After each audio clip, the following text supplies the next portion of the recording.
Hi, and welcome back to this segment of the Branding Storm WeVent Network. I'm Andy Greenberg, and with me is Joe Moore. And today we're going to be talking about strategy, and to a point, how everybody got in business. Joe, what's one of the things that people thought about when they first went into the business for the first time? Well, usually they get a gut feel or an instinct that they can do something better than a competitor. Sure. And once you have that gut and instinct and we're ready to go into business, what do we do? It's almost like deciding to drive for a moment from Omaha to Denver. We know we want to get to Denver. That's the roadmap. We've always heard it. But we have some choices and we have some options on how to get there. Do we want to go by car? Do we want to go by plane? Do we want to take a bus? Or walk for that matter? There are so many different ways to get there. We actually plan which one is going to be the best for us. And how does that relate to strategy? Well, you got to understand how much baggage you need to carry with you when you're taking your trip to Denver. What time you need to be there, who you need to meet, how rested you need to be, what your budgets are. Right, and how fast you want to get there, and what do you want to see along the way, and what do you want to collect along the way. It is the exact same thing when you're planning a business strategy. You know where you want to go, but the real key is how do you go about getting there? What is the best route to do? Now that goes right into branding, because part of the decision of branding is what type of brand do you want to be? And Joe, what are some of the choices? Well, you can either decide to be a Kmart brand, right, or nothing wrong with that. Sure. Or you can decide you want to be a Saks Fifth Avenue. Yes. You can be a value-added brand or a niche brand, right, or a luxury brand. It really depends on how you want to define your business. And once you decide, just like we were talking about before, how we're going to get to Denver, once a person decides what type of a brand their business is going to be, then all the components begin to come together. In other words, the quality of the product, the quality of the customer service, the quality of the logo, the quality of the delivery service, and of course the pricing or value level.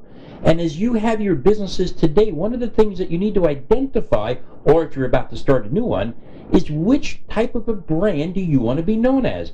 All of them are right. Take a look at each and every one of them, and what goes into deciding, Joe, what type of a brand a person wants to be? Well, again, product, the Sure. offering that you're going to make, your available talent that you're going to be working with, a lot of vendors that you're going to be working with that might make you unique or Sure. provide a unique aspect of the service that you're going to provide. Sure. And one needs to measure what the competition is doing. So if you're in a business today and it's loaded with economy brands and you're in the economy brand business, what is your brand going to do to be different than anyone else's? If, however, the luxury part of your product line is not as crowded as perhaps the economy one, would that be a better choice for you? And all of that are the components of strategy. Absolutely. And we need to find out which one is going to work for us both long term and for the short term. So one of the things that we do in strategy is we take a look at the landscape, we take a look at the marketplace, and we take that original gut and we take that initial intuition that got us into business the very first time and evaluate what the best plan is, what the best strategy is, which, by the way, you should make it so that it becomes something that hardly anybody else can duplicate. That's also an important thing. You don't want to go into something where people already have done it, or develop something that has the opportunity of being redeveloped by someone else. You've always got to stay ahead. Well, look for market weaknesses. Sure. That's a key point. Somebody has overlooked something that is obvious to most, but right. for some reason it's not been identified. There's an opportunity to pursue that.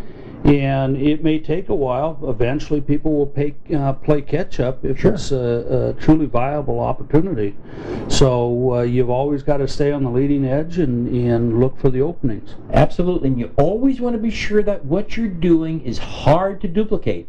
And it's also hard to enter into the market that you might be creating this very day, because that's the way things are done.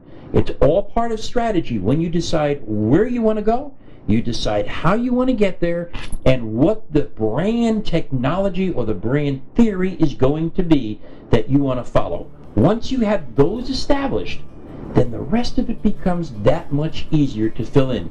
And we're going to cover that on our next segment, aren't we? Yes, we are. Absolutely. And our next segment, we are going to be covering the components of brand. So once again, thank you so much for being with this segment of the Branding Storm Revent Network.